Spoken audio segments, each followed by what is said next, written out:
वरुण को प्रणाम, सभी को जय जय।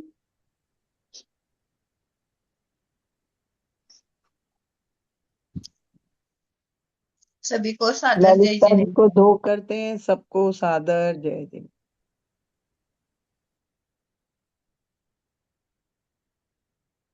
ओकारं बिंदु संयुक्तं नित्यं ध्यायन्ति योगिनः कांतं मोक्षदं चैव ओंकाराय नमो नमः।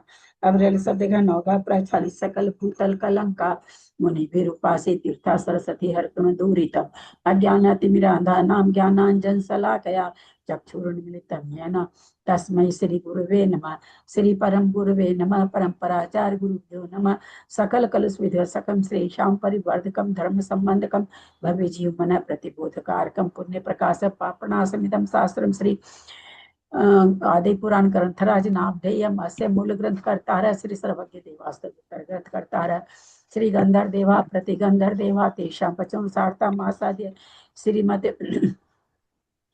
सेनाचार्य न विरिचितम शास्त्र श्रोतार सावधान शृण्वन्तु मंगलम भगवान वीरो मंगलम गौतमो गणि मंगलम कुंद कुंदाद्रि जैन धर्मोस्तु मंगलम सर्वमंगल मांगल्यम सर्व कल्याण कारकम प्रधानम सर्वधर्मानां जैनम जयतु शासनम जैनम जयतु शासनम जैनम जयतु शासनम जैनम जयतु शासनम सरस्वती नमस्तुभ्यं वरदे कामरूपिणे विद्यारंभं करिष्यामि सिद्धि भवतु मे सदा। गारसम जिनवानी माता की जय। परम मांगलिक ग्रंथ आदि पुराण ग्रंथराज की जय। जिनसेन आचार्य की जय। पन्नालाल जी साहित्यकार की जय। अढ़ाई दीप में विराजमान सभी आचार्य उपाध्याय सर्व साधु के चरणों में नमोस्तु नमोस्तु नमोस्तु। सभी आरिका माता जी के चरणों में बंदामी बंदामी बंदामी। सभी छुल्लक छुल्लिका एलक के चरणों में इच्छामी इच्छामी इच्छामी। सभी प्रतिमाधारी के चरणों में ग्रुप में विराजमान ग्रुप में विराजमान प्रतिमाधारी के चरणों में वंदना वंदना वंदना। ग्रुप में विराजमान पूज्य जनों का सादर चरण स्पर्श सभी से सादर जय जिनेन्द्र। श्रीमते सकल ज्ञान साम्राज्य पद्म से धर्मचक्र वृते व्रते संसार भीम से आदिनाथ भगवान की जय। आज परीक्षा है। आज समरी आई है क्या? सरिता जी करेंगी। सरिता पांड्या, अहमदाबाद। प्रणाम आंटी, सभी गुरु को सादर जय जिनेन्द्र। 177 से ही लेना ना, हाँ है ना? हाँ। सभी को जय जिनेन्द्र।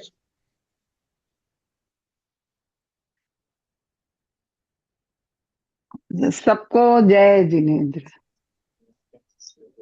इस तरह इन सबका समय सुख से व्यतीत हो रहा था कि किसी एक समय प्रभावती के पिता वायुरथ विद्याधर ने प्रत्येक क्षण नष्ट होने वाला मेघ देखकर ऐसा विचार किया कि यह समस्त संसार इसी प्रकार नष्ट हो जाने वाला है, फिर भी लोग इसे स्थिर रहने वाला समझते हैं।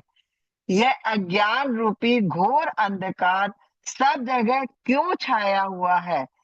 इस प्रकार यथार्थ स्वरूप का विचार कर विरक्त हो मनोरथ नामक पुत्र के लिए राज्य दे दिया और स्वयं निर्गंथ अवस्था धारण करने की इच्छा करने लगे। उन्होंने मतलब ये विद्याधर ने ये देखा। Page number please, page number कितना है सरिता जी? पेज नंबर है, मेरे इसमें नहीं आ रहा है, 461।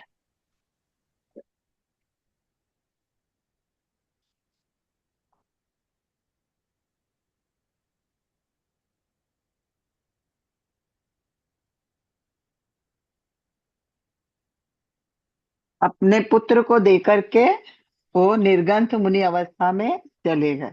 उसी समय वायुरथ के सभी भाई बंधुओं ने बड़े प्रेम से आदित्य गति के समीप जाकर प्रार्थना की कि हे प्रभावती की पुत्री रति प्रभा कन्या, आप मेरे मनोरथ के पुत्र चित्ररथ के लिए दे दीजिए। आदित्य गति ने भी स्वीकार कर समागत बंधुओं को विदा किया। महाराज आदित्य गति सब विद्याधरों के राज्य पर हिरण्यवर्मा का अभिषेक कर अनेक लोगों के साथ किन्ही मुनिराज के समीप पहुंचे और वायुरथ के साथ साथ स्वयं भी संयम धारण कर विधि पूर्वक शास्त्रों में कहे हुए 12 प्रकार के तपश्चरण करने लगे। यह सब कहकर सुलोचना ने सब सभासदों से कहा कि वह रतिवेगा भी मैं भी हूँ, रतिसेना भी मैं ही हूँ और प्रभावती भी मैं ही हूँ। यह सुनकर जय कुमार ने भी सबको आश्चर्य करने वाले वचन कहे कि उन तीनों भवों में अनुक्रम से मैं ही उन रतिवेगा आदि का पति हुआ हूँ। जय कुमार फिर अपनी प्रिया सुलोचना से कहने लगा कि हे प्रिय, कुछ बात बाकी और रह गई है, उसे भी तू अच्छी तरह कह दे। जिस प्रकार चंद्रमा की मूर्ति कुमुदिनी को विकसित कर देती है, उसी प्रकार वह सुलोचना भी अपने पति के पूर्वोक्त प्रश्न से दांतों की कांति के द्वारा सभा को विकसित हर्षित करती हुई अपने पुण्य के फल से होने वाले समाचारों को इस प्रकार कहने लगी कि वह हिरण्यवर्मा राज्य से उत्पन्न हुए सुख का इच्छा अनुसार उपभोग करने लगा। किसी एक दिन अपने वल्लभा के साथ विहार करता हुआ वह आदित्य गति का पुत्र हिरण्यवर्मा धान्य कमाल नाम के वन में जा पहुंचा। वहां सर्प सरोवर देखकर उसे अपने पूर्व भव के सब संबंध प्रत्यक्ष की तरह दिखने लगे। काल लब्धि के निमित्त से जिसे वैराग्य उत्पन्न हुआ है और जो विद्वानों में श्रेष्ठ है, ऐसा वह हिरण्यवर्मा सोचने लगा कि प्राणियों की इच्छा का विषयभूत यह सभी समागम क्षणभंगुर है। इस समागम में थोड़े से संकल्प से उत्पन्न हुआ यह सुख क्या वस्तु है? यह आप आयु के समान चंचल है। अनेक रोगों का घर स्वरूप यह शरीर छोड़ने योग्य ही है। अनेक दोषों को देने वाले राज्य को चंचल और मूर्ख लोग ही भोगते हैं। इस शरीर का अंत निकट है, यह असार है और पाप का आश्रय है। इसी शरीर के साथ इस आत्मा का तादात्म्य हो रहा है। इसलिए अपवित्र पदार्थों से प्रेम करने वाले इस प्राणी को धिक्कार हो। इस प्राणी को शरीर में तादात्म्य, आत्मा का तादात्म्य हो रहा है।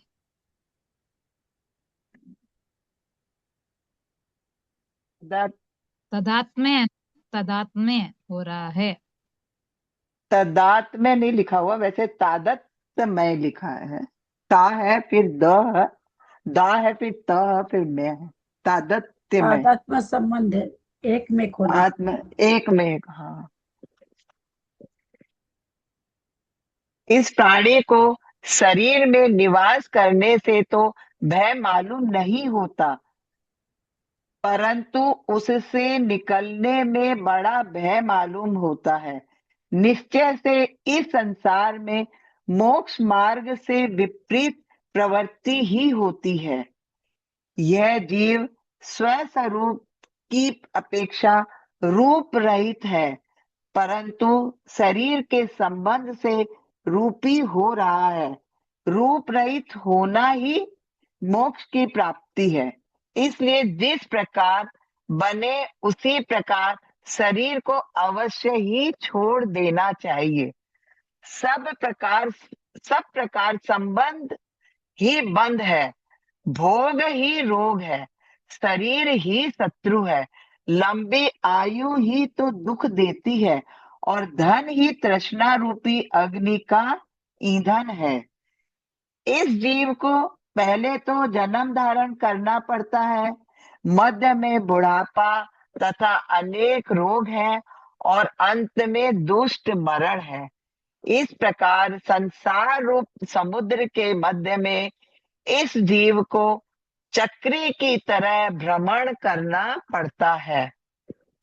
भोग करने वाले लोगों को ये भोग सर्प के फणों के समान है, इसलिए भोग करने योग्य नहीं है।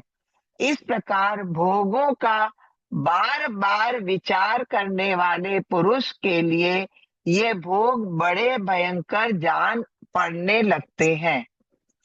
ये सेवन किए हुए आंटी जी, विषय एक और तो बता दिया कि भोग करने वाले लोगों को ये भोग सर्प के फनों के समान है और इसीलिए भोग करने योग्य नहीं है। मतलब एक जगह बोल रहे हैं कि भोग करने, मतलब भोग करने वाले लोग बता रहे हैं, या भोग करने योग्य नहीं है बता रहे हैं।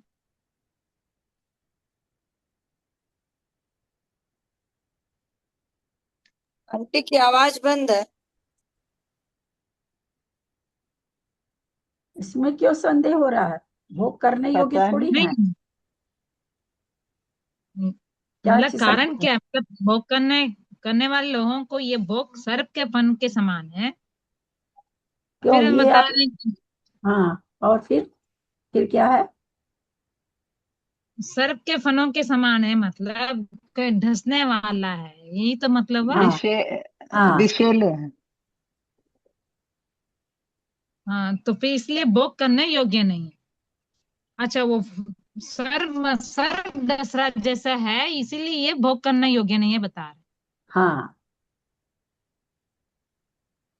बिल्कुल फिर भाई। इस प्रकार भोगों को बार बार विचार करने करने वाले पुरुष के लिए ये भोग बड़े भयंकर जान पड़ते हैं।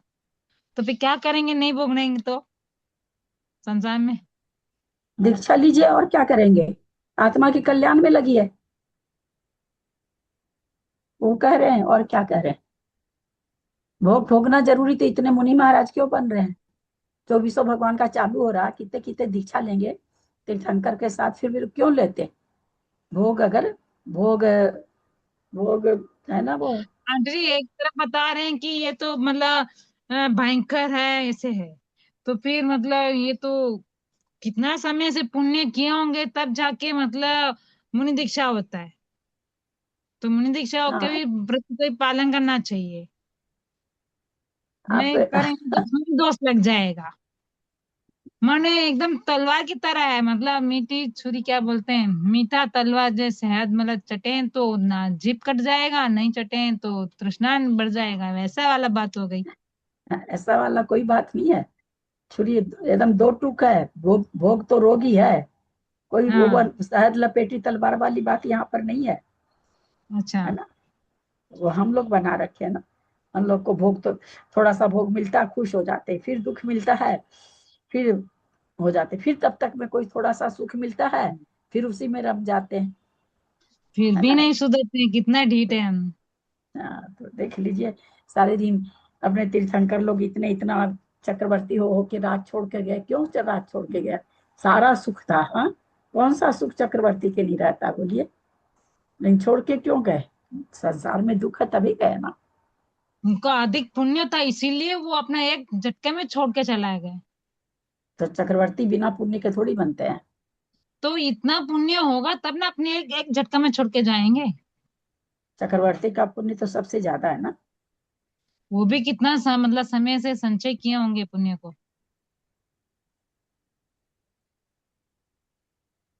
चलो फिर पूरा नहीं होगा। ये सेवन किए हुए विषय विष के समान है। जिस प्रकार उत्तेजक औषधियों से पेट की आग भभक उठती है, उसी प्रकार भोग की इच्छाओं से विषम भभक उठते हैं। इन विषयों से तृप्ति नहीं होती, केवल इतना ही दोष नहीं है, किंतु तृष्णा को पुष्ट करने वाले भी हैं। और संसार रूपी विष की बेल को सहारा देने वाले भी हैं। स्त्रियों के शरीर से उत्पन्न हुई यह काम रूपी अग्नि स्नेह रूपी तेल से प्रज्वलित होकर कामी पुरुषों को भस्म किए बिना नहीं लौटती है। भोग करने के बाद इन समस्त भोगों में जीवों को वैराग्य अवश्य होता है। बुद्धिमान लोगों को जो तपस्चरण आदि क्रिया करनी पड़ती है, वे सब इस वैराग्य को स्थिर रखने का उपाय ही है। यद्यपि यह जीव भोगों से अनेक बार दुख को प्राप्त है, तथापि ये जीव उन्हीं भोगों को चाहते हैं, सो ठीक ही है, क्योंकि माता बालक को जिस पैर से ताड़ती है, बालक उसी उसी प्रकार माता के चरणों को पकड़ते हैं। सही आंटी जी बात। ताड़ते हैं मैंने क्या होता है? ताड़ती है पैर से ठेलती है, पैर से धक्का देती है, ठेल ऐसे ये करना। पूछो दीदी। बोलिए क्या बोल रहे हैं? क्योंकि माता बालक को जिस पैर से ताड़ती है, बालक पैर उसी से उसी ताड़ती है, प्रकार माता पैर के से उसी पैरों ताड़ती है। को पकड़ता है।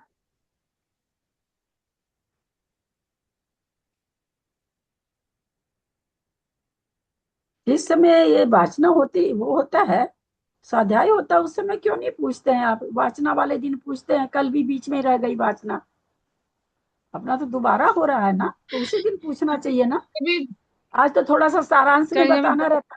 सरिता जी पढ़ भी धीरे रही है, फिर सबको आकुलता हो जाएगी, है ना। आप इसी तरह से आप लोग उनको, राजेंद्र जी को पूछते हो हर चीज। अगर मैं शर्मिंदगी, इतनी मुझे शर्मिंदगी उठानी पड़ती है, क्या सोचते होंगे कि दीदी क्या बताती है, इन लोगों को कुछ बताती नहीं है क्या? ऐसे ऐसी चीजें आप राजेंद्र जी से आप लोग पूछते हैं, मैं तो दंग रह जाती हूँ कि क्यों। जिस समय स्वाध्याय कर रहे हैं उस समय उपयोग कहाँ रहता आप लोग का भाई? उस समय क्यों नहीं पूछते हैं? आंटी जी स्पीड से पढ़ लेते हैं, फिर वो कहीं हम पूछ रहे नहीं, हैं उसके कोई पहले नहीं तो वो स्पीड से दूसरी पढ़ता, कितना नहीं टाइम नहीं चला पुष्पा जाता है। जी, स्पीड से हम किसी को भी नहीं पढ़ने देते हैं, किसी को भी नहीं पढ़ने। कोई भी पढ़ता है नहीं तो तुरंत टोक के उसकी स्पीड कम करी जाती है, क्योंकि मेरे को खुद नहीं पसंद स्पीड से पढ़ना। स्पीड से कोई नहीं पढ़ता, अपना उपयोग आप लोग स्थिर नहीं रखते पहले हैं। पहले से तो बहुत सुधरा है, अभी तो फिर भी धीरे धीरे बोल रहे हैं, फिर भी ना आंटी जी मतलब पूछने में तो, करने में ही आप आपका आन करके उपयोग पूछते नहीं हैं तो। ठहरता तो कोई क्या करेगा? पढ़ाई तो अब जरा सा भी कोई तेज लेता तो तुरंत टोका जाता कि बिल्कुल तेजी से नहीं पढ़ी है, सबको टोका जाता है। हमारा है अपना खुद का ही उपयोग। अब जरा सा ऐसे हो गए, मान लीजिए ऐसे हो गया, इतनी देर में कोई दो दो शब्द बोल गया, हम आप तो इतने अपना। देर में तो चला जाते हैं। हाँ, नहीं आप उपयोग लगाते हैं, हम भी देख रहे हैं, आप सामने खुले आपका तो खुला ही रहता है तो देखते लगा रहता है, फिर भी उपयोग इधर उधर होता होगा। उस समय पूछे तो ज्यादा अच्छा रहता। समरी वाले दिन तो कोई एक आध चीज कुछ पूछ लिया, अलग बात है, उतना पूछने से तो समरी आगे ही नहीं बढ़ती ना। वो स्वाध्याय तो आगे नहीं बढ़ता तो कोई बात नहीं, वो तो वैसा ही है, थोड़ा थोड़ा पढ़ना है। समरी वाले दिन तो उतनी समरी हमको करनी पड़ेगी ना। कल भी अपन बीच में छोड़े समरी को, फिर है ना। आज अगर हम ज्यादा शब्दों को करेंगे तो समरी फिर नहीं हो पाती। ये चीज स्वाध्याय के दिन पूछनी चाहिए, है ना। और दूसरा चीज, हम ग्रंथ खोले हुए नहीं है समरी वाले दिन। अब आपकी भाषा आप ठीक से पढ़ नहीं पाते हो हिंदी, आप कुछ बोल रहे हो, सरिता जी कुछ बोल रही हैं, अब मैं क्या उसमें जवाब दूं? तादात्म्य अभी आप लोग नहीं बोल पा रहे थे, वो तो वो बोल दी तब मैं समझ गई, तब मैं उत्तर दे दी, है ना। वो भी चीज हो जाती है ना। मेरे पास अभी ग्रंथ खुला हुआ है नहीं, ठीक है। इसलिए जिस दिन वाचना होती खूब बोलिए ना, खूब बोलिए उस दिन, जिस दिन स्वाध्याय होता, जितना पूछना हो पूछिए। हम कल जरा सा खुद ही बताने लगे तो देखिए कल नहीं हो पाया ना समरी, लेट भी हो गया और समरी भी नहीं। कल तो मैंने ही खुद शब्दों को उठा उठा के पूछ लिया था। चलिए सरिता जी पढ़ी। इस जीव के निद्रा तो सदा होती रहती है, परंतु बंध का अभाव हुआ बिना वह मोक्ष का कारण नहीं हो पाती है। बंध का अभाव बंध के कारणों का नाश होने से हो सकता है, इसलिए मैं बंध के कारणों का नाश करने में ही प्रयत्नशील हूँ। इस संसार रूपी समुद्र में जिन्हें परिग्रह के ग्रहण करने रूप पिशाच लग रहा है, उन्हें भला मोक्ष किस प्रकार मिल सकता है? लक्ष्मी के कटाक्ष रूपी बाणों से सुलाए हुए पुरुष में अनित्यता को जानकर भी विद्वान लोग यह भव्य है अथवा अभव्य है, इस प्रकार का व्यर्थ संशय करने लगते हैं। स्त्री रूपी लताओं के समूह से घिरा हुआ यह शरीर रूपी वृक्ष संसार रूपी अटवी में जीर्ण होकर काल रूपी अग्नि का ग्रास हो जाएगा। जब मतलब अपना पूरा शरीर के बारे में बता रहे हैं कि हमारा जीवन जो है किस तरह पूरा नष्ट ही होने वाला है, इसलिए हम धर्म का रास्ता लेंगे तो उसी से मतलब हमारा वो होगा, पूरे में यही आ रहा है। जबकि निंदा रूपी विष से दूषित कर्म के एक अंश से मुझे ऐसा सुख मिला है, तब धर्म रूपी अमृत के समुद्र में अवगाहन करने से जो सुख प्राप्त होगा उसका तो कहना ही क्या है। यह संसार अज्ञान, द्वेष और मृग स्वरूप है। क्या द्वेष और पता नहीं क्या लिखा है। यह संसार अज्ञान, द्वेष और राग होना चाहिए। यह संसार अज्ञान, द्वेष और राग स्वरूप है तथा मोक्ष इससे विपरीत है, अर्थात सम्यक ज्ञान और समता स्वरूप है। यदि विद्वान लोग ऐसा देखते रहे तो फिर मोक्ष होने में देर ही क्या लगेगी। जिस प्रकार वेग से जाते हुए पुरुष के हाथ में बीच समुद्र में छूटा हुआ रत्न फिर नहीं मिल पाता है, उसी प्रकार देश काल आदि की सामग्री मिलने पर भी यदि तप नहीं किया तो वह तप फिर कैसे मिल सकता है। इसलिए हे आत्मन, तू आत्मा का हित करने वाले मोक्ष मार्ग में दुरात्माता छोड़कर अपने आत्मा के द्वारा अपने ही आत्मा में परमात्मा रूप अपने आत्मा को ही स्वीकार कर। इस प्रकार ये हिरण्यवर्मा चिंतन करते रहते हैं और फिर उसके बाद परिग्रह रूपी पिशाच के युक्त हो दीक्षा धारण कर सूर्य के समान निर्मल हुआ वह राजा हिरण्यवर्मा तपस्चरण रूपी किरणों से बहुत ही देदीप्यमान हो रहा था।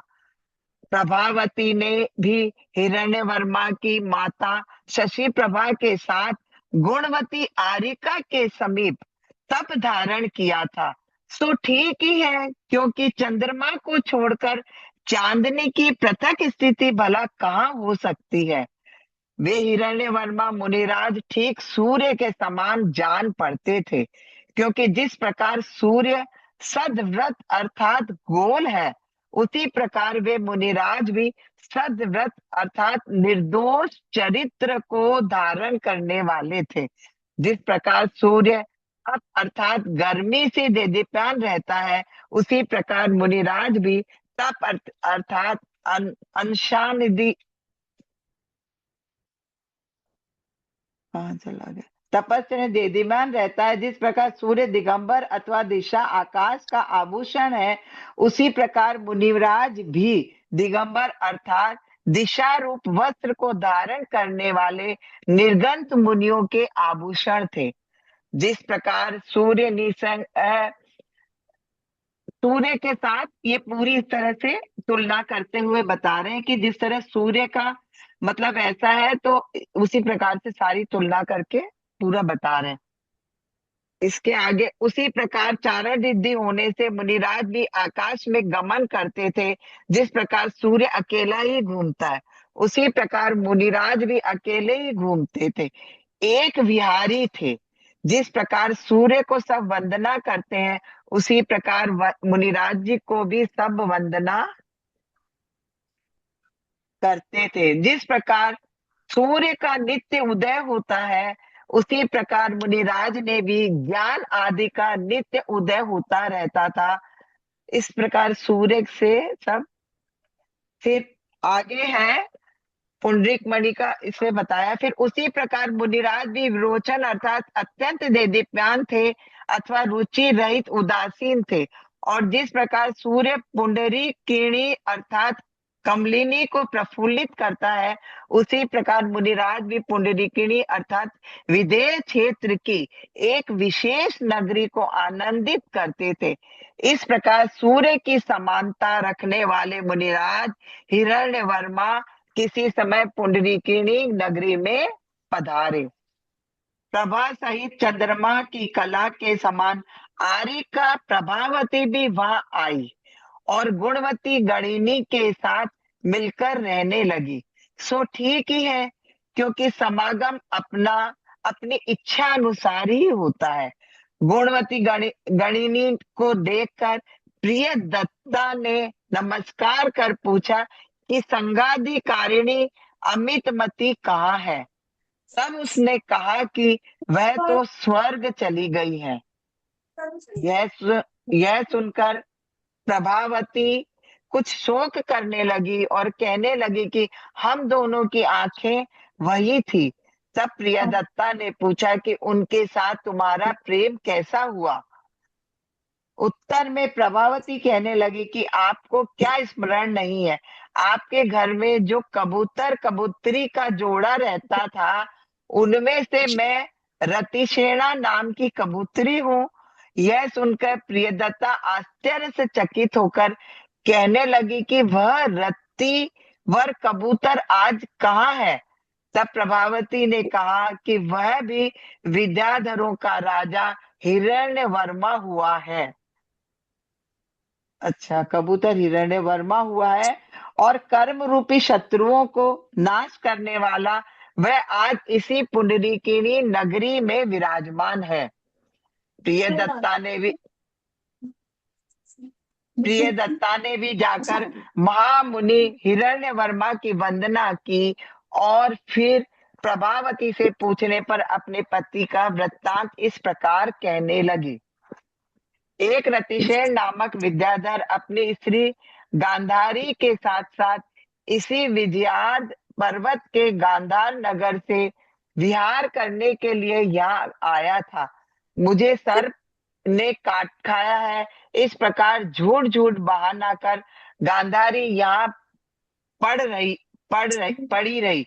सेठ कुबेर कांत और विद्याधर ने बहुत सी औषधियों का प्रयोग किया, परंतु गांधारी ने मायाचारी से कह दिया कि अभी मुझे झूठ बोल दिया, मुझे शांति नहीं हुई है। यह सुनकर उसके पति रतिशेन को बहुत दुख हुआ। वह अधिक शक्ति वाली औषधि लाने के लिए वन में चला गया। इधर उसके चले जाने पर गांधारी ने उल्टा पना धारण कर काम की चेष्टाएं दिखाई। यह देखकर उपाय को जानने वाले और अपने व्रत में दृढ़ रहने वाले सेठ कुबेरकांत ने कहा कि अरे, मैं तो नपुंसक हूँ, क्या तुझे मालूम नहीं। ऐसा कहकर सेठ ने उसे अपने से विरक्त चित्त कर दिया। सो ठीक ही है, क्योंकि बुद्धि का फल यही है। इतने में ही उसका पति वापस आ गया। तब गांधारी ने कह दिया कि मैं पहले दी हुई औषधि के प्रयोग से ही स्वस्थ हो गई हूँ। ऐसा कहकर वह पति के साथ नगर में चली गई। कुबेर दैत, कुबेर मित्र, कुबेर दत्त, कुबेर देव और कुबेर प्रिय, ये 5 मेरे पुत्र थे। ये पांचों ही समस्त शास्त्रों को जानने वाले, कला कौशल में निपुण तथा नव यौवन से सुशोभित थे। किसी एक दिन जबकि कुबेर श्री कन्या मेरे गर्भ में थी, तब मैं अपने पूर्वोक्त पुत्रों के साथ पालकी में बैठकर वन में विहार करने के लिए गई थी। उसी समय गांधारी ने मुझे देखकर और अलग से जाकर मुझसे पूछा कि आपके सेठ पुरुष नहीं है, क्या यह बात सच है अथवा झूठ। तब मैंने उत्तर दिया कि बिल्कुल सच है, क्योंकि वो मेरे सिवाय अन्य स्त्रियों के प्रति पुरुष नहीं है। यह सुनकर उन्होंने एक पति व्रत ले रखा था, इसलिए ऐसा मतलब हुआ है। तब मैंने उत्तर दिया कि बिल्कुल सच है, क्योंकि वह मेरे सिवाय अन्य स्त्रियों के प्रति पुरुष नहीं है। यह सुनकर उसने विरक्त हो अपने पति के साथ साथ संयम धारण कर लिया। किसी एक दिन वह गांधारी आर्यिका यहाँ फिर आई। तब मैंने दर्शन और प्रणाम कर प्रिय वचनों द्वारा पूछा कि आपने यह दीक्षा किस कारण से ली है। उसने उत्तर दिया था कि मेरे तपस्या का कारण तेरा सेठ ही है। सेठ भी गुप्त रूप से यह बात सुनकर सामने आकर खड़े हो गए और पूछने लगे कि जिसने मुझे जीत लिया है ऐसा मेरा मित्र आज कहाँ है। तब गांधारी आर्यिका ने कहा कि वे भी मेरे ही कारण तप धारण कर यहाँ पधारे हैं।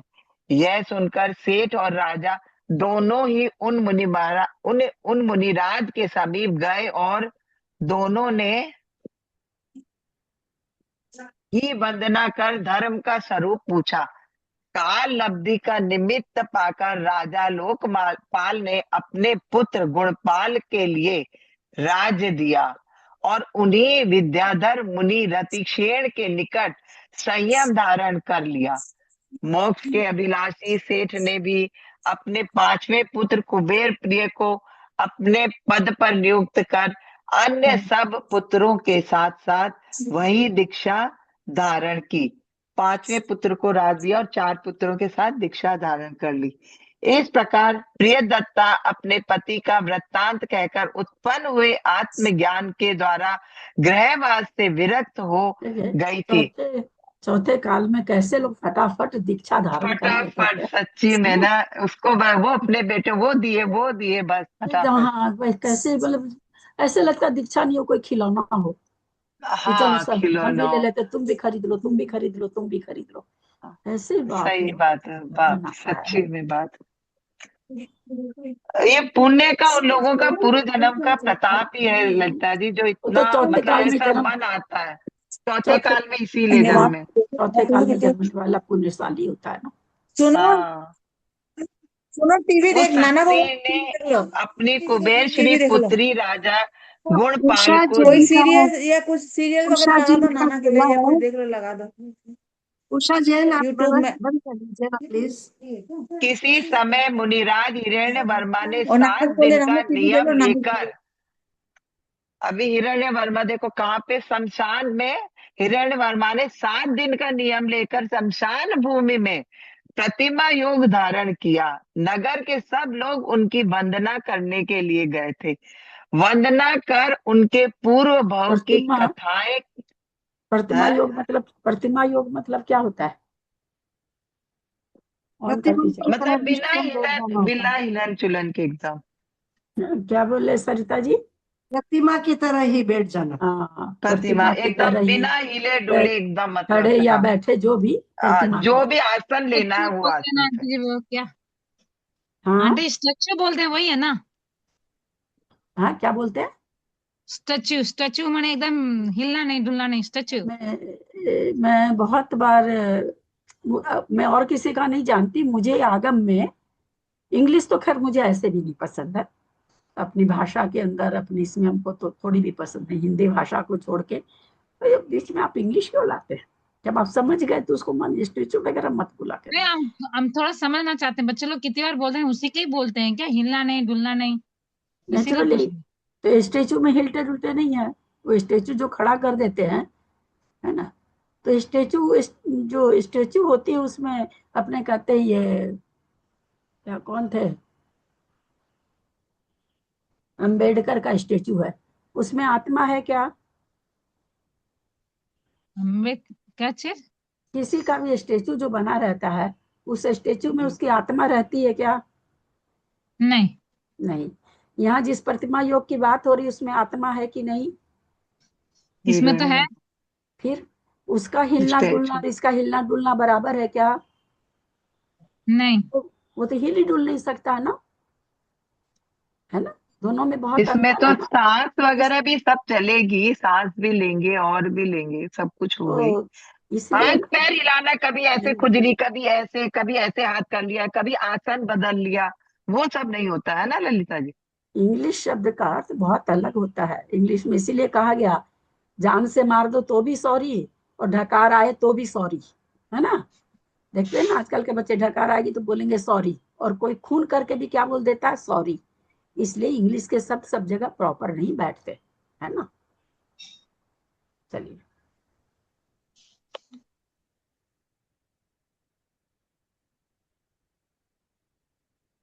वंदना कर उनके पूर्व भव की कथाएं कहते हुए जब सब लोग नगर को वापस लौट आए, तब एक विद्युत चोर ने भी प्रिय दत्ता की चोटी से उन मुनिराज का वृत्तांत सुना। प्रिय दत्ता की चेटी से मतलब चेटी मतलब दासी। है, दासी से। अच्छा हाँ। अच्छा अच्छा अच्छा। प्रिय दत्ता की चेटी से उन मुनि राज का वृत्तांत सुना, सुनकर उसे उनके प्रति कुछ क्रोध उत्पन्न हुआ, और उसी क्रोध के कारण उसे विभंगावधि भी प्रकट हो गया। उस विभंगावधि से उसने मुनिराज के पूर्व भाव के सब समाचार जान लिए। विभंगा अवधि ज्ञान मतलब उसको प्रकट हो गया उसके क्रोध के कारण, तो सारा उनका वृत्तांत पूरा जान लिया। और यद्यपि मुनिराज प्रतिमा योग धारण कर अलग ही विराजमान थे और प्रभावती भी अलग विद्यमान थी, तो भी उस दुष्ट ने पाप संचय करने की इच्छा से उन दोनों को मिलाकर और एक ही चिता पर रखकर दोनों को जला दिया। वे दोनों विशुद्ध परिणामों से उपसर्ग सहन कर स्वर्ग में उत्पन्न हुए, सो ठीक ही है, क्योंकि क्षमा से क्या क्या नहीं होता है। जब सुवर्ण वर्मा को इस बात का पता चला, तब उसने प्रतिज्ञा की कि मैं विद्युत चोर का निग्रह अवश्य ही करूंगी, मतलब छोड़ूंगी उसको, अलग ही छोड़ दूंगी, ऐसा ना, निग्रह करूंगी मतलब छोड़ दूंगी, है ना। छोड़ोगे, निग्रह निग्रह करना मतलब कसना होता है कोई। देखिए हाँ, आगे जाके क्या कहते हैं। निग्रह अवश्य ही करूंगा, उसे अवश्य ही मारूंगा, बदला लूंगा या कुछ भी। यह प्रतिज्ञा स्वर्ग में रहने वाले हिरण्य वर्मा और प्रभावती के जीव देव देवियों ने अवधि ज्ञान से जान लिया। शीघ्र ही संयमी का रूप बनाकर पुत्र के पास पहुंचे। बोलो जरा क्या क्या होता था पहले। दया धारण करने वाले उन देव देवियों ने धर्म कथाओं के आदि के द्वारा तत्व श्रद्धान कराकर उसका क्रोध दूर किया, और अंत में अपना दिव्य रूप प्रकट कर अपना सब हाल कहा। तब उसे बहुमूल्य आभूषण देकर दोनों ही अपने स्थान पर चले गए। किसी एक दिन वत्स देश में सुसीमा नगरी के समीप घातिया कर्म नष्ट करने वाले शिव घोष मुनिराज को केवल ज्ञान उत्पन्न हुआ। सुसीमा नगरी में समीप घातिया कर्म नष्ट करना शिव घोष मुनिराज को। उस उत्सव में सची और मेनका नाम की देवांगनाएं भी इंद्र के साथ आईं, और श्री जिनेन्द्र देव को नमस्कार कर इंद्र के पास ही बैठ गए। इंद्र ने भगवान से पूछा कि ये दोनों किस कारण से देवियां हुई हैं। तब तीर्थंकर देव कहने लगे कि दोनों ही पूर्व भाव में मालिन की लड़कियां थी। पहली का नाम पुष्पालिता था और दूसरी का नाम पुष्पवती था। इन दोनों ने आज से 7वें दिन पहले श्रावक व्रत लिए थे। एक दिन ये वन में फूल तोड़ने में लगी हुई थी कि सर्प रूपी अग्नि के कारण मर गई और मरकर देवियां हुई हैं। एक 7 दिन का व्रत लिया उसमें। हिरण्य वर्मा और प्रभावती के जीव जो देव देवी हुए थे, उन्होंने भी उस समय संवत्सरण में अपने पूर्व भव के संबंध सुने, और फिर दोनों ही सभा भूमि से निकलकर इच्छा अनुसार पूर्व भव संबंधी सुखानुभवन के स्थानों को देखते हुए सर्प सरोवर के समीप वाले वन में पहुंचे। उस वन में अपने संग के साथ एक भीम नाम के मुनि भी आए हुए थे। दोनों ने उन्हें देखकर विनय पूर्वक नमस्कार किया और धर्म का स्वरूप पूछा। उनके वचन सुनकर मुनि कहने लगे कि अभी नव दीक्षित हूँ, अधर्म का उपदेश देना तो समस्त शास्त्रों का अर्थ जानने वाले मुनियों का कार्य है। इसलिए यद्यपि मैं धर्मोपदेश देने में समर्थ नहीं हूँ, तथापि तुम्हारे अनुरोध से शक्ति के अनुसार कुछ कहता हूँ। तुम लोगों को सावधान होकर सुनना चाहिए। यह कहकर उन्होंने सम्यक दर्शन तथा सतपात्र दान आदि श्रावक संबंधी और यम आदि मुनि संबंधी धर्म का निरूपण किया। चारों गतियां, उनके कारण और फल, स्वर्ग मोक्ष के निदान एवं जीवादि द्रव्य और तत्व, इन सबका भी यथार्थ प्रतिपादन किया। यह सुनकर उन देव देवियों ने फिर पूछा कि आपने किस कारण से दीक्षा धारण की है। इस प्रकार पूछे जाने पर मुनिमराज कहने लगे, विजय क्षेत्र के पुष्प कलावती देश में एक पुंडरीकिणी नगरी है। वहां पर मैं अपने पापों के कारण एक अत्यंत दरिद्र कुल में उत्पन्न हुआ था। ये मेरा नाम भीम है। किसी अन्य दिन थोड़ी सी कालावधि आदि के निमित्त से मैं एक मुनिराज के पास पहुंचा और उनसे धर्म श्रवण कर मैंने गृहस्थों के 8 मूल गुण धारण किए। जब हमारे पिता को इस बात का पता चला तब वे कहने लगे कि दरिद्रता रूपी कीचड़ से जिनका समस्त शरीर लिप्त हो रहा है, ऐसे हम लोगों को इन व्यर्थ के कठिन व्रतों से क्या प्रयोजन। इनका फल इस लोक में तो मिलता नहीं है। इसलिए आओ ये व्रत स्वर्ग लोक की इच्छा करने वाले उस मुनि के लिए दे आवे। हम तो इस लोक संबंधी फल चाहते हैं जिससे कि जीविका चल सके। व्रत देने वाले गुरु का स्थान मुझे दिखा, ऐसा मेरे पिता ने मुझसे कहा। तब मैं उन्हें साथ लेकर चला। रास्ते में मैंने देखा कि वज्र केतु नाम के एक पुरुष को दंड दिया जा रहा है। पिता से मैंने उसका कारण पूछा, तब कहने लगे कि यह सूर्य की किरणों में अपना अनाज सुखा रहा था और किसी मंदिर का मुर्गा उसे खा रहा था। इसने उसे इतना मारा कि बेचारा मर गया, इसलिए ये लोग इसे दंड दे रहे हैं। आगे चलकर देखा कि जिनदेव के द्वारा रखी हुई धरोहर को लोभ से छिपाने वाले दुर्बुद्धि धनदेव की जीभ उखाड़ी जा रही है। कुछ आगे चलकर देखा कि एक सेठ के घर से बहुमूल्य मणियों का हार चुराकर वेश्या को देने के लिए अपराध में रति पिंगल को कोतवाल सूली पर चढ़ा रहा है। किसी जगह देखा कि काम वासना से जिसका सब ज्ञान नष्ट हो गया है, ऐसा एक कोतवाल रात में अपनी माता की छोटी बहन की पुत्री के घर गया है, इसीलिए राज्य कर्मचारी उसका अंग काट रहे हैं।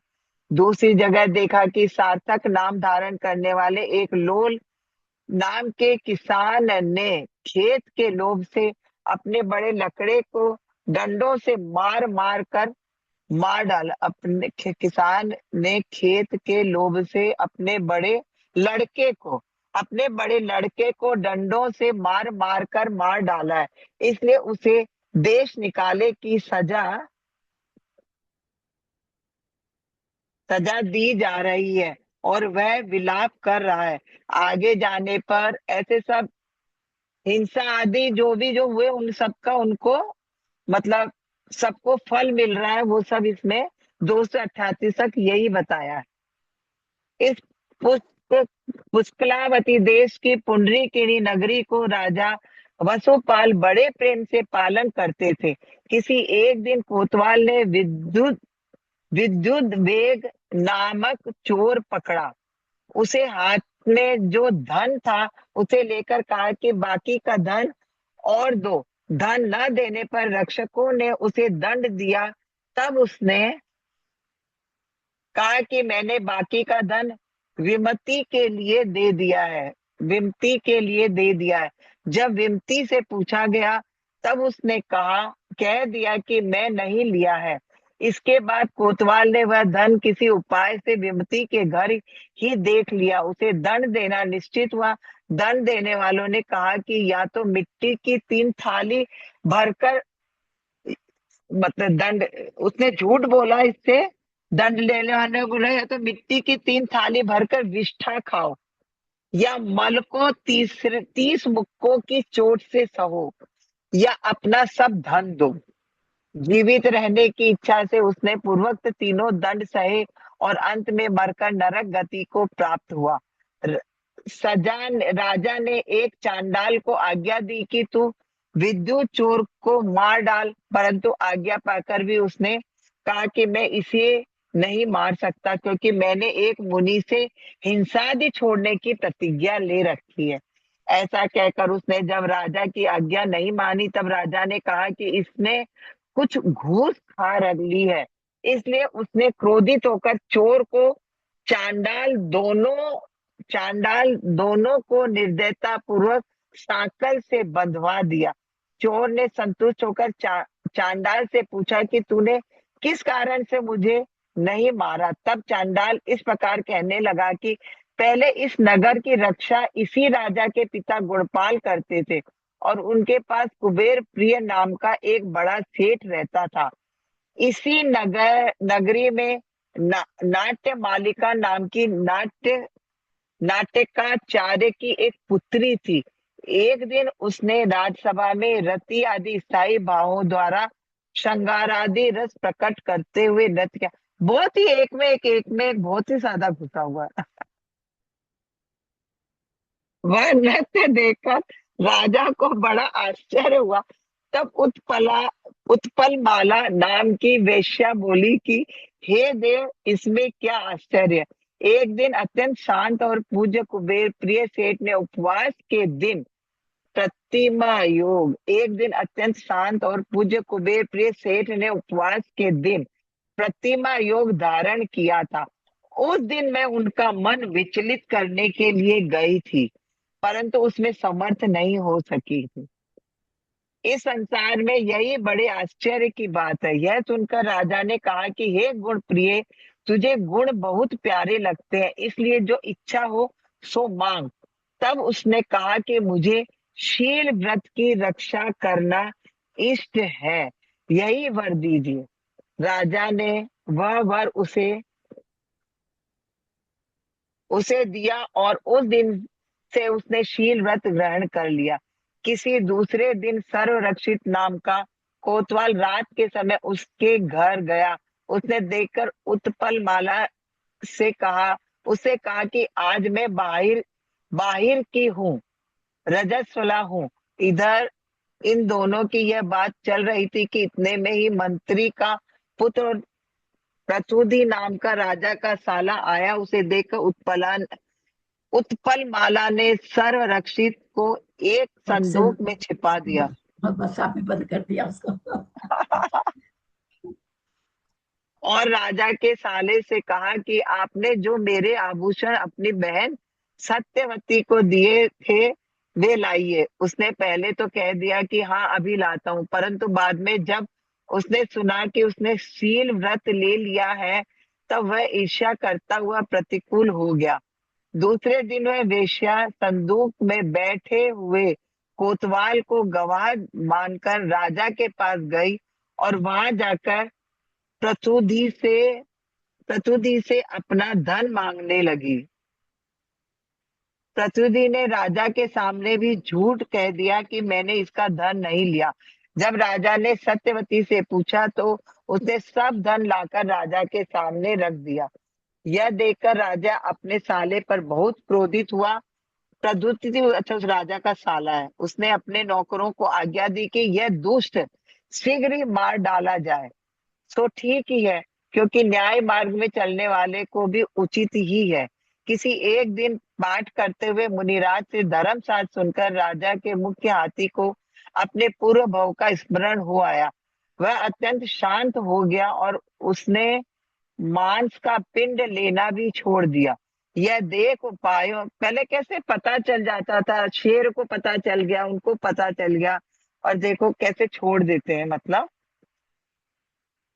सेठ ने हाथी के सामने चेचा समझकर घी गुड़ आदि दूध मिला हुआ साली चावलों का भात उसे खाने के लिए दिया और हाथी ने भी वह शुद्ध भोजन खा लिया।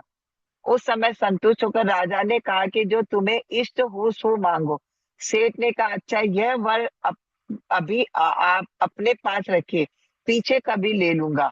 ऐसा कहकर वह सेठ सुख से रहने लगा। इसी समय मंत्री का पुत्र मारने के लिए ले जाया जा रहा था। उसे देखकर सेठ को बहुत शौक हुआ और उसने राजा से अपना पहले रखा हुआ मांग लिया।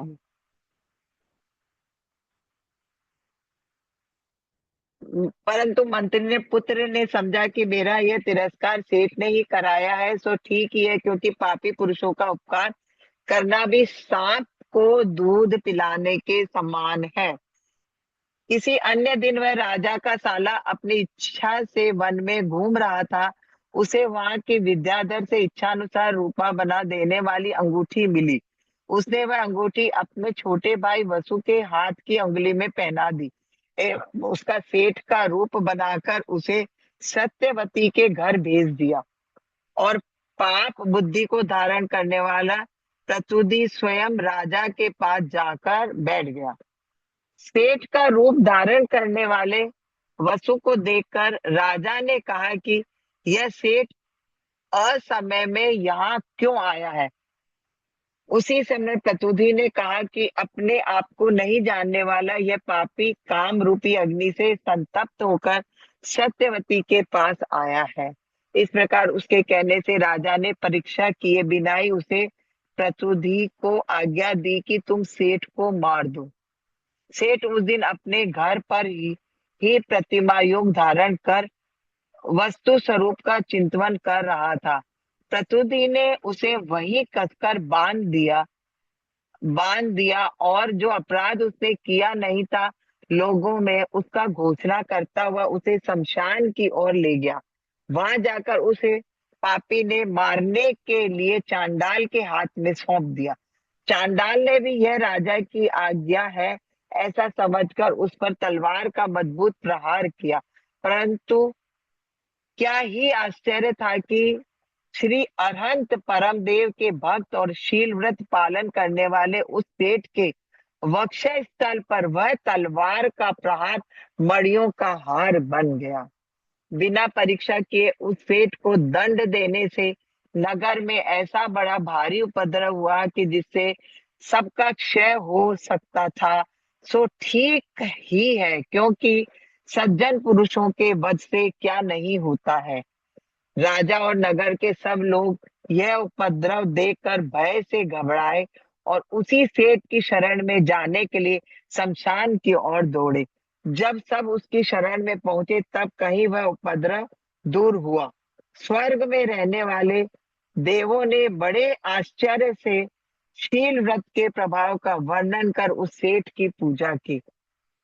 जिनके मन भय से उद्विग्न हो रहे ऐसा राजा आदि ने सेठ से कहा कि हम लोगों ने परीक्षा किए बिना ही कार्य किया है, अतः आप हम सबको क्षमा कर दीजिए।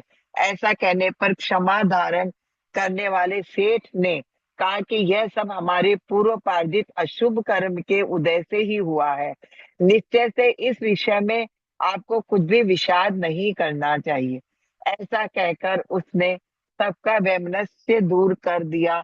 तदंतर सब लोगों के द्वारा आगे किए हुए पूज्य सेठ कुबेर प्रिय ने बड़ी विभूति के साथ नगर में प्रवेश किया।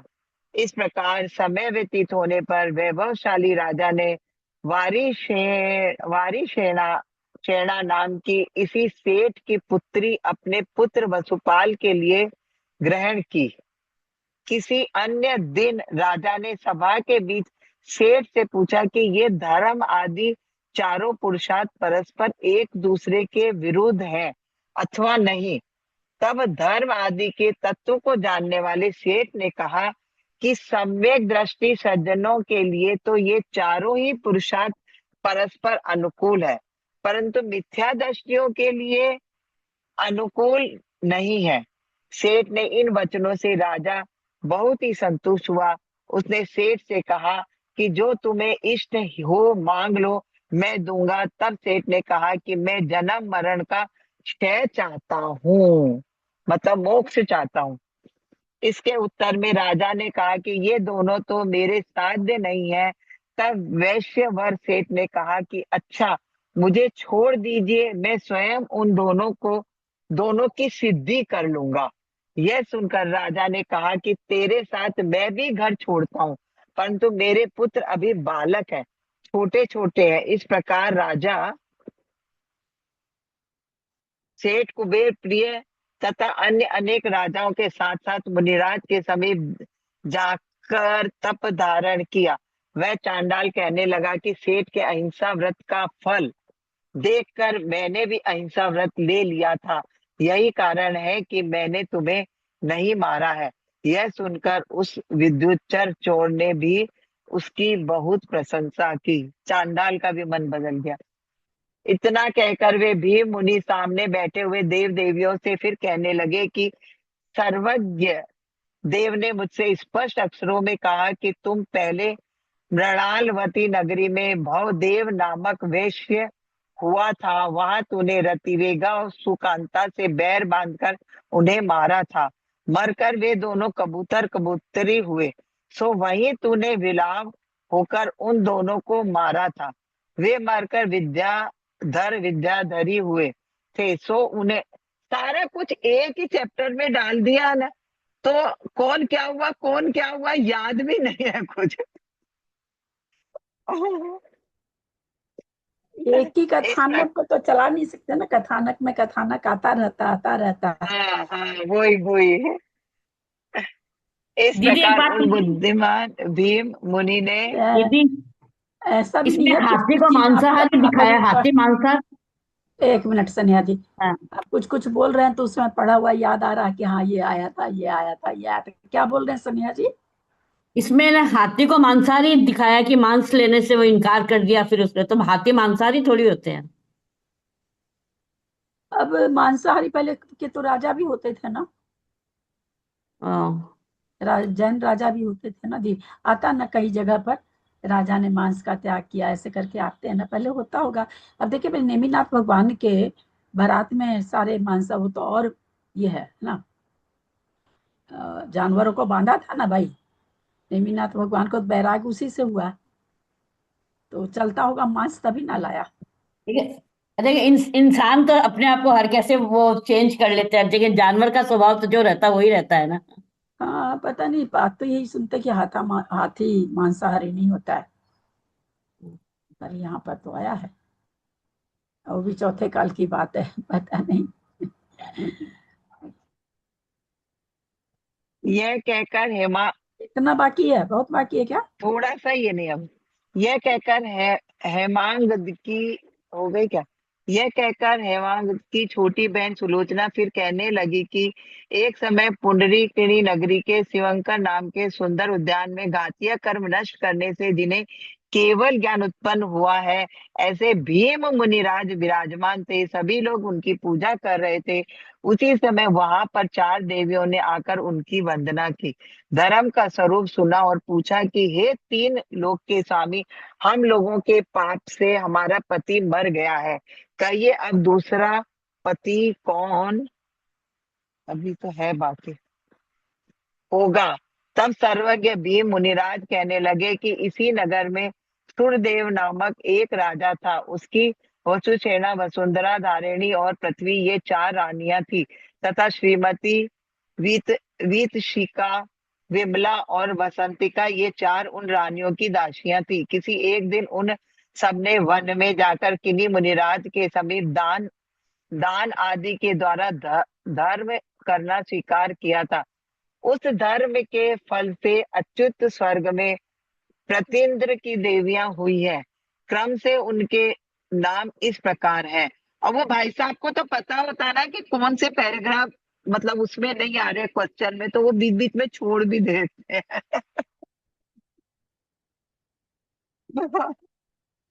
मुनिराज कहने लगे कि पूर्वोक्त पिंगल नामक कोतवाल के एक अति पिंगल नाम का पुत्र है, वही संन्यास धारण कर तुम्हारा पति होगा। भीम केवली के ये वचन सुनकर चारों ही देवियां जाकर अति पिंगल की पूजा करने लगी। उसे देखने से उन देवियों का की कामना अधिक विकार हुआ। उन देवियों ने रतिकुल नाम के मुनि का चरित्र सुना, उनके पिता मणिनाग दत्त का चरित्र सुना, सुकेतु का थोड़ा सा ही है चरित्र सुना और सबके सत्य सिद्ध होने पर बड़े संतोष के साथ मुनिराज की वंदना कर अपने अपने स्थानों की ओर प्रस्थान किया। हृदय को प्रिय लगने वाले सुलोचना के वचन सुनकर जय कुमार उस प्रकार संतुष्ट हुए जिस प्रकार के संभोग के बाद में संतुष्ट होते हैं। वह सभा उस तरह विकसित हो उठी जिस तरह की शरद ऋतु में सरोवर की शोभा विकसित हो उठती है, और सुलोचना के वचन रूपी सूर्य के उदय होने से अन्य स्त्रियों के मुख रूपी चंद्रमा की कांति नष्ट हो गई थी। सो ठीक ही है, क्योंकि अयोग्य स्थान पर की हुई ईर्ष्या दुखी करने वाली होती है, इसलिए विद्वानों को ऐसी ईर्ष्या अवश्य ही छोड़ देनी चाहिए। सुलोचना ने जय कुमार से कहा कि मैं पहले रतिवेगा थी और आप मेरे ही साथ मेरे पति सुकांत वैश्य हुए, फिर मैं सेठ के घर रतिक्षेणा कबूतरी हुई और आप मेरे ही साथ रतिवर नाम का, अब पूरा लास्ट में बता रही है अपना, मेरे ही साथ रतिवर नामक कबूतर हुए, फिर मैं प्रभावती विद्याधरी हुई और आप मेरे ही साथ हिरण्य वर्मा विद्याधर हुए, उसके बाद मैं स्वर्ग में महादेवी हुई और आप मेरे ही साथ अतिशय, ये वाले क्वेश्चन आएंगे ना तो लास्ट में ही देखना, पूज्य देव हुए। इस प्रकार जय कुमार प्रिया के मुख रूपी कमल के रस से भीगे हुए मनोहर पूर्ण और विस्तार युक्त वचनों को अपने कर्ण रूपी पात्र में रखकर उसके द्वारा कहे हुए अन्य वृत्तांत को सुनने की इच्छा करने लगा। तो ठीक ही है, क्योंकि कामे पुरुष स्त्रियों के रसीले वचनों से कभी तृप्त नहीं होते हैं। ये लास्ट की लाइन है। इस प्रकार आर्ष नाम से प्रसिद्ध भगवत गुण भद्राचार्य विचित तिष्ट लक्षण महापुराण संग्रह के हिंदी भाषानुवाद में जय कुमार और सुलोचना के भावांतर वर्णन करने वाला 46वां पर्व पूरा हुआ।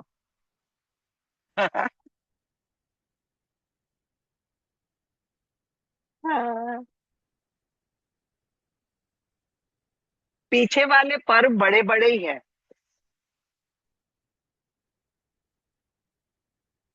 आपकी जिन्होंने रचना की है उनके बारे में सोचिए।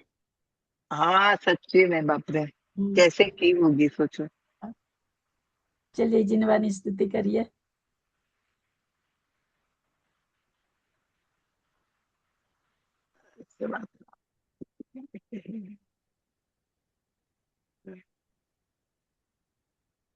करो कोई फटाफट करो भाई, या यदत मात्रा ही बोल दो। दीदी मैं बोली, हाँ बोल दीजिए। वाणी जी, नहीं कहते, जैसे ही खत्म होता है ना बोल लिया कीजिए, वेट मत करा करिए। वाणी जग कल्याणी जग जन मदतम मोह हरि, जनमण हारी गण हरे हारी, जम जरा भव रोग हरि, तिथय राणम दिव्य झुणिम जो पढ़ई सुनई मई धारई, प्राणम सुख मणंतम धरिय सासद मुख पदम पावई, सासद मुख पदम पावई, जावाणी के ज्ञान ते सुझे लोकालो, वाणी मस्तक धरूं सदा देखूं। नो बात।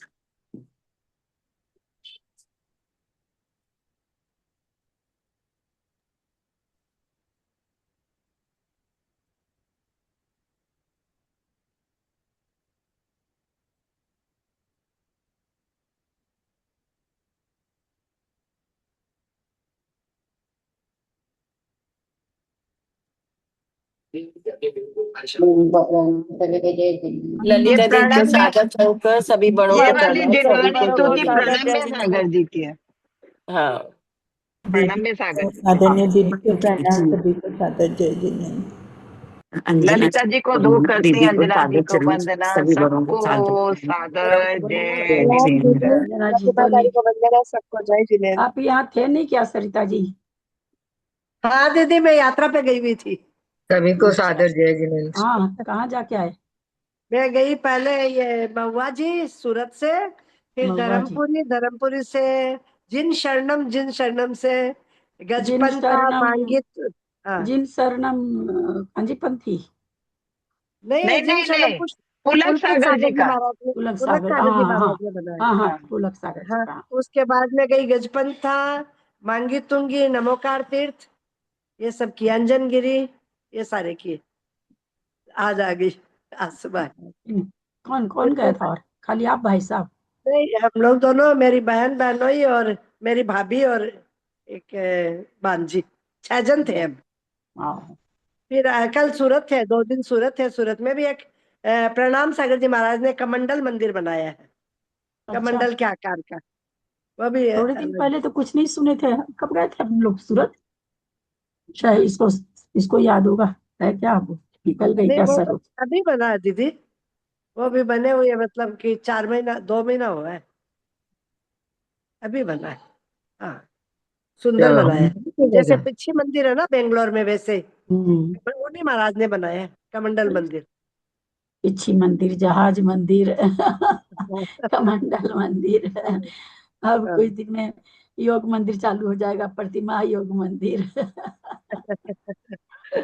अच्छी बात है, सबका दिमाग इतना चलता, बात अच्छी बात है। गजब, अच्छे कई दिन दर्शन पहले होंगे भी नहीं देखते थे दीदी। आपको। धर्मपुरी में है ना, ऐसे तो वो श्वेतांबर का है, वो खाली एक मंदिर ही नहीं है, ऐसे पूरा अच्छा, प्राकृतिक, पूरा वैसे बना। और उसमें जो ये अपन श्रीमद रायचंद्र का जो अपन संस्कृत वाला शास्त्र जी पढ़ते हैं ना, उनका ही है वो पूरा, उनकी प्रतिमाएं हैं, उनकी प्रतिमाएं ज्यादातर।